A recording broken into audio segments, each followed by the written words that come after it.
A flurry of gunshots and the murder of two people interrupted hundreds of people partying in Lawrence County. And now deputies say they have two people behind bars, but neither of them are facing murder charges.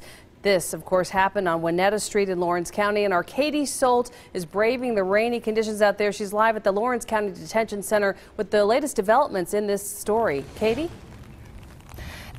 Amy, deputies say Alexis Coleman and Alexis Long have both been arrested and charged with breach of peace of a high and aggravated nature. And let's break that down into what exactly that means. We just learned in their bond hearing less than 20 minutes ago, deputies are saying these two women fired gunshots into the air, sparking a chain reaction. And that's what led other people, deputies say, to start shooting and fighting at that block party Saturday night. And a judge set both of their bonds at $20,000. The judge said that both of those women cannot have contact with each other or anybody else involved in this case. And they also cannot have a possession of a weapon as part of their bond. This all happened Saturday night, like we said, at a block party. Deputies say there were between 300 and 400 people at that party, and two men, Sydney Speaks and Roy Drasilis Irby, were shot and killed. Sheriff Don Reynolds says with this many people, something bad was bound to happen, and it takes everyone, neighbors and deputies, to keep the area safe.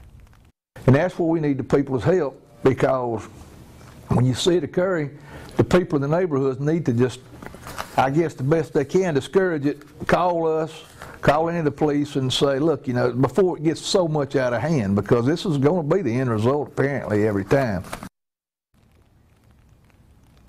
The sheriff says they are working on interviewing people, but right now nobody is in custody for those murders. They're asking anyone with information to come forward. And coming up on 7 News at 6, we'll hear from the family members of one of those victims and their plea for the public. We're live in Lawrence County tonight. Katie Solt, 7 News.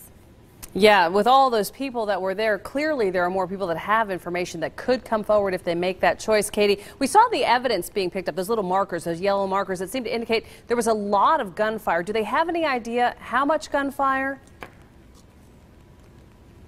Well, Amy, I spoke with Sheriff Reynolds, and he said they picked up anywhere between 75 and 100 shell casings. He wasn't able to tell me the different types of guns that were used, but he does know that there were a variety of guns used in this shooting on Saturday. In fact, we learned in that bond hearing that those two women, Alexis Coleman and Alexis Long, both had pistols that they were firing into the air that night, Amy.